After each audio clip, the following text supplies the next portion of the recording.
I have a question about Commonwealth of Rzeczypospolita, which was Poles and Lithuania. In legislation of Constitution of 3rd May, this status a little bit changed. Lithuania, let's say, lost part of independence from Polish king and Sejm. Can you explain how it was, all this process? Thanks. Thank you very much indeed for the question. I was hoping someone was going to raise that point. There simply wasn't time to discuss it in the main body of the lecture. It is quite true that the Grand Duchy of Lithuania is only mentioned in the text of the law on government, the Constitution of the 3rd of May, among the various royal titles: King of Poland, Grand Duke of Lithuania, Ruthenia, Prussia, Mazonia, and so on. And there is some evidence that both Stanisław August-Poniatowski and Hugo for a long time wanted to create a purely unitary Commonwealth, one single Polish nation, and they regarded these kind of distinctions and variety as prejudice. Having said that, they were unsuccessful. The Grand Duchy of Lithuania did not have its status in any way altered by the text of the Constitution of the 3rd of May. But it was given some precision later on in the year, in October 1791, by a law called the Mutual Assurance of the Two Nations. And at that point, in exchange for the agreement to have common commissions for police, the army, the treasury, and education, and so on, and the Lithuanian members of the Sejm secured a very clear definition of the continuing union between Poland and Lithuania, between two nations. So, and the mutual assurance of the two nations was actually then declared to be an integral part of the Constitution of the 3rd of May 1791.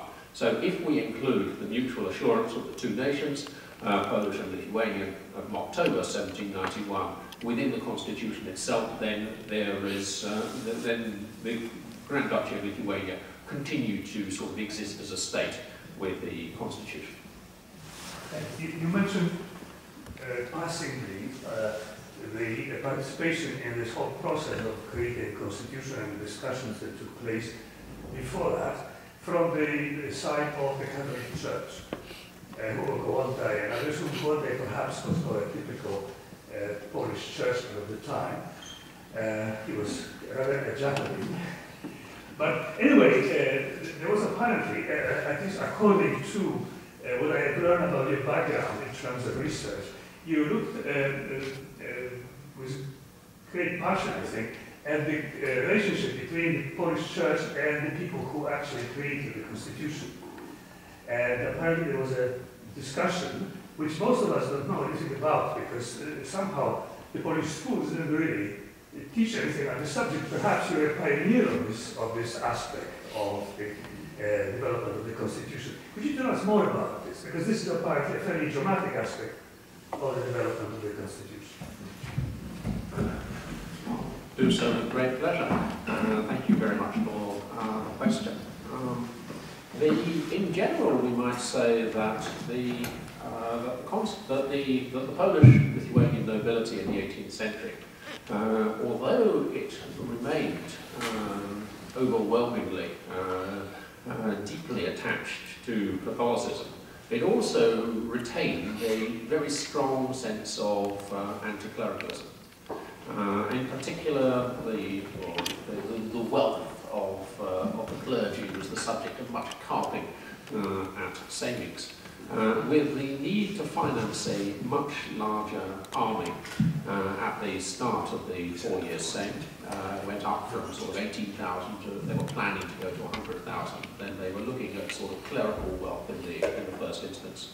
And so we get sort of completely sort of discriminatory treatment of clergymen compared to noblemen with taxes. We get the seizure of ecclesiastical lands with the bishopric of Krakow, all of which looks set to create a schism, let's not be afraid of the word, between the Commonwealth and the Roman Catholic Church. It was possible that the Pope might have condemned the Commonwealth and therefore placed the Polish-Lithuanian clergy in an impossible situation between loyalty to their country and loyalty to their faith.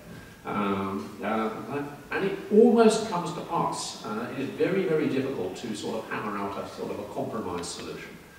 Even when people of reasonable goodwill are capable of negotiating such a compromise, it looks as though it's not going to get through the Sejm, because although the Sejm is confederated, which means it can take decisions by a majority vote, it can't, if it's already made up its mind on something, it can only change its mind by a unanimous agreement. In other words, the very member of the Sejm, Wojciech Sobotowski, who was a sort of supporter of the Grand Hetman of the Crown, Franciszek Franciszek, he, the one that introduced the law confiscating the estates of the bishopric of Krakow, which was one of the richest bishoprics in Europe. He refused to do anything. So then he suddenly goes away from Warsaw for a few days. And at that point, they renew the ecclesiastical business and they agree a compromise reform where it's true that all the bishops will only have 100,000 zlotys each, but they will be able to get it from landed estates rather than be paid salaries out of the national treasury. So the reform goes through and the Pope can just about swallow this, which means that the way is then clear for the Church to give its blessing to the Constitution of the 3rd of May 1791. It would have been impossible for the Church to have given its blessing to the Constitution of the 3rd of May 1791 had that compromise not been reached in 1790. There is one sort of aspect that proved rather a surprise. It was the reason that Suchodolski left Warsaw suddenly. He was sent away by his patron, Franciszek Sabry Branicki. Branicki then let the bishops know this will be a good moment to get your business through. So in other words, one of the very darkest, most villainous characters in the whole of Polish history was responsible for the avoidance of a schism between the Commonwealth and Rome. I wanted you to expand upon this break which took part between Poland and Lithuania barely 40 years after this constitution. I'm specifically referring to the uprising of 1830, where there were tremendous slaughters that were carried out on the Lithuanian nation. And this led to a movement, as far as I know, of trying, or let's say not trying, but succeeding in blaming a lot of the problems that Lithuania had because of their relationship with Poland. Would you like to expand on that? Certainly, I will sort of expand a little on the relationship between Lithuania and Poland in the effectively the first 2/3 of the 19th century. I mean, it seems pretty clear that for the Szlachta, for the nobility in the former Grand Duchy of Lithuania, there is a very strong desire once again to be sort of reunited with the Kingdom of Poland, as it was still called within the Russian Empire, but separated by a customs barrier, subject to different laws, and so on. Following the failure of the November uprising of 1830 to 31, which had been quite strongly supported in at least some parts of the former Grand Duchy of Lithuania, the repressions that take place within that part are much more severe than those that take place within the Kingdom of Poland. Yeah. One of the ways in which the old historic identity of Lithuania is attacked is the fact that the Third Lithuanian Statute, which had been in force since 1588, is then replaced by the standard law of the Russian Empire once they finally finished the work of codification. We also get the suppression of the Uniate Church in the Grand Duchy of Lithuania in this period. And yet, despite that, there is still tremendous support once we come round for the uprising of 1863 to 64, the January uprising. In fact, they're even able to take some of their peasants with them. There are probably a proportionately greater number of Lithuanian-speaking peasants that supported the January uprising than supported that supported than were Polish-speaking peasants were supporting the January uprising, where you had cases of sort of peasants sort of turning in insurgents to the Russian authorities. So the historic, emotional, political, spiritual bond between Poland and Lithuania, sort of 70 years after the Third Partition, still seems to be going strong. It's like not so much in the 1830s as in the 1860s. More to the point, there was an effort to repair the sort of damage done back in the 17th century by going for a Commonwealth of three nations, the Commonwealth of Poland, Lithuania, and Ruthenia as well. So we have the kind of symbol I'm now wearing at the moment, where you have the Polish eagle, the Lithuanian rider, and the Ruthenian sort of Archangel Michael, all sort of together as symbols of three nations united against tyranny. But following the January uprising, it's at that point that we get an increase in the arguments among sort of Lithuanian speakers in the Grand Duchy of Lithuania. That what's the point of fighting alongside the Poles? Why fight the Polish cause? The Russians simply punish us for doing so.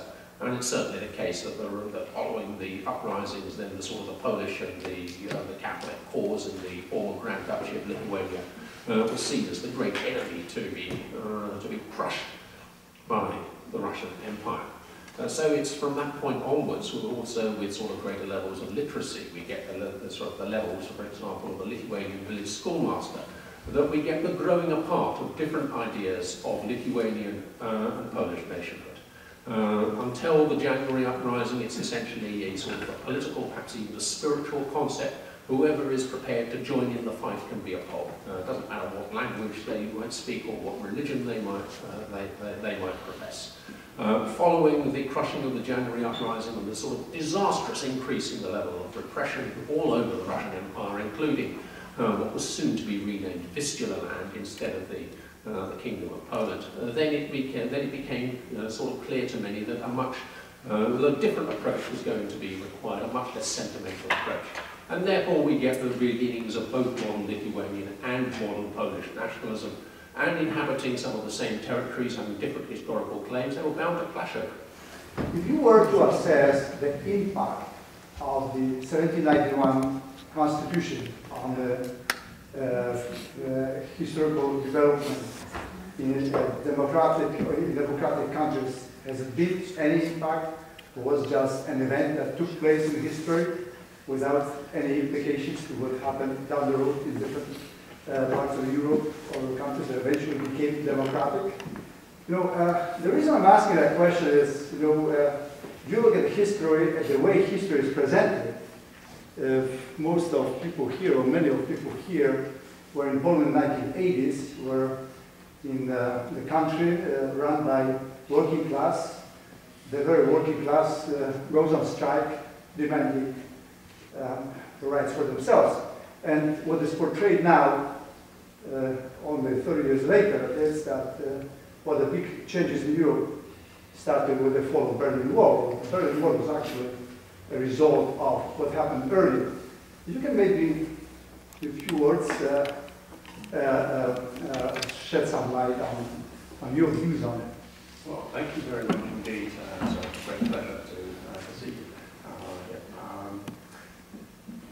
Certainly the Constitution of the 3rd of May has not had the kind of impact that I would have liked it to have had. I don't think it had the kind of impact that any of us would have liked it to have had.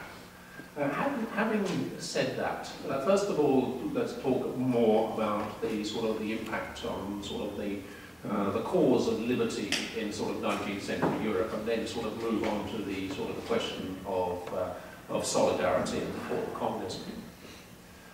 The Constitution of the 3rd of May was extremely well received in Great Britain, in revolutionary France, in the United States of America, and so too was the Kosciuszko uprising in Great Britain. Perhaps this is tinged by sort of a sense that France, by this stage, has become the enemy.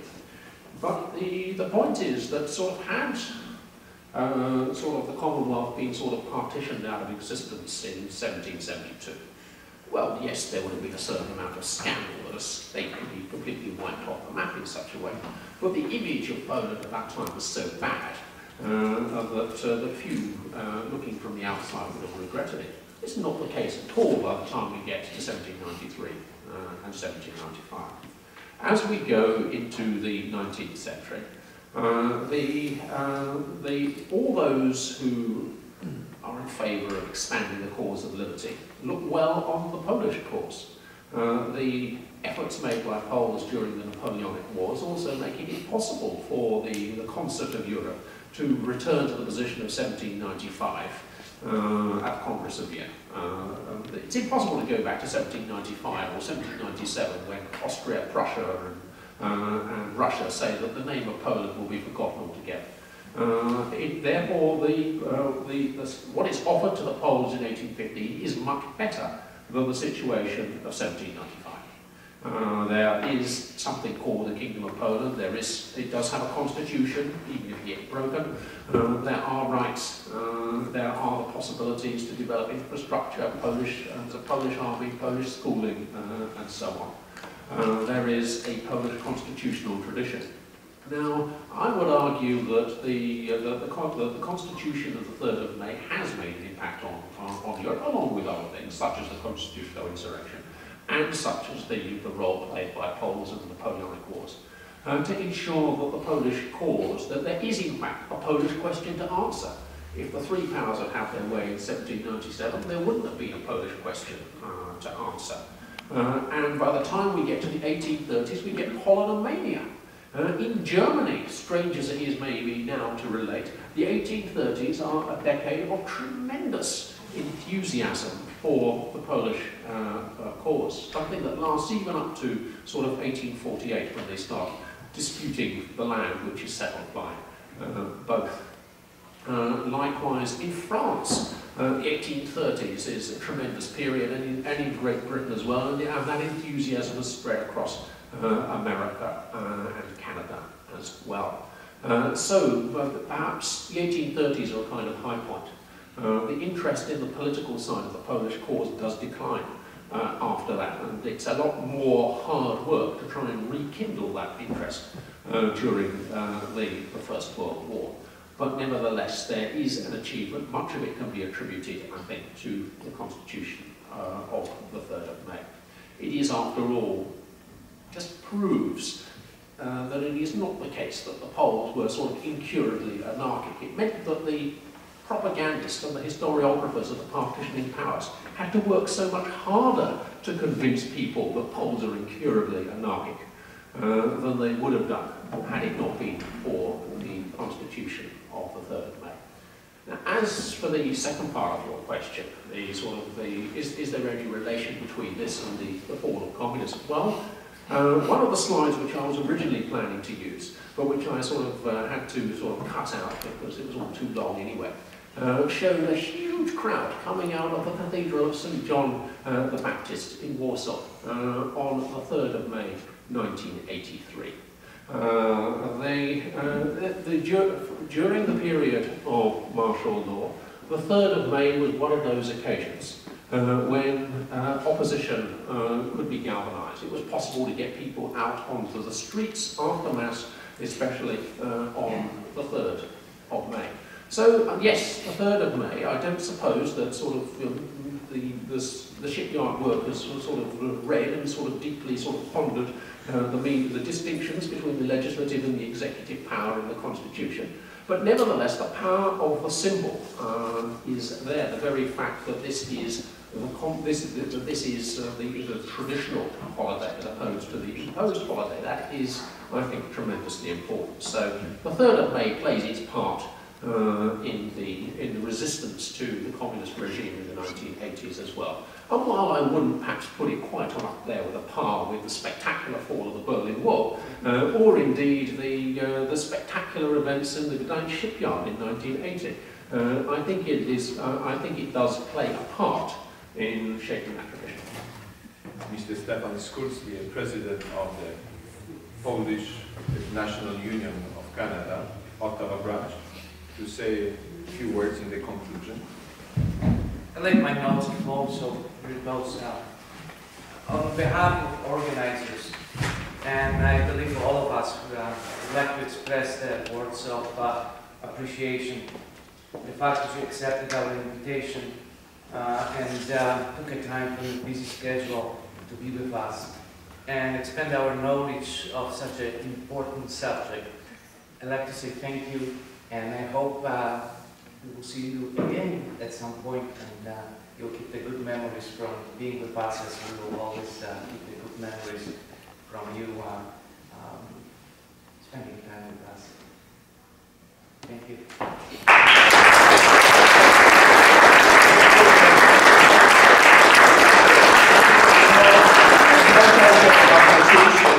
Because in our tradition we make a small picture, and I think this picture has some value, I hope, to our distinguished speaker, because it shows this is a copy of Bitwa, the battle from the series of Polonia by Arthur Grothger. Next year there will be 150 years of anniversary of January Uprising, which was in fact the end of the first Polish Republic, of Rzeczpospolita Obojga Narodów. After 30 years, in 1891, in Warsaw, was the first big demonstration, manifestation, to commemorate 100 years of the self-made constitution. So almost 30 years should pass after this tragic events of January Uprising. And I hope that this small token will be a good place for your memory about Ottawa and our meeting and your lecture. And it's presented to Dr. Richard Butterwick-Pawlikowski, distinguished speaker, third biennial lecture of the Polish Institute of Arts and Sciences, Canada, 27th of November at St. Paul University in Ottawa.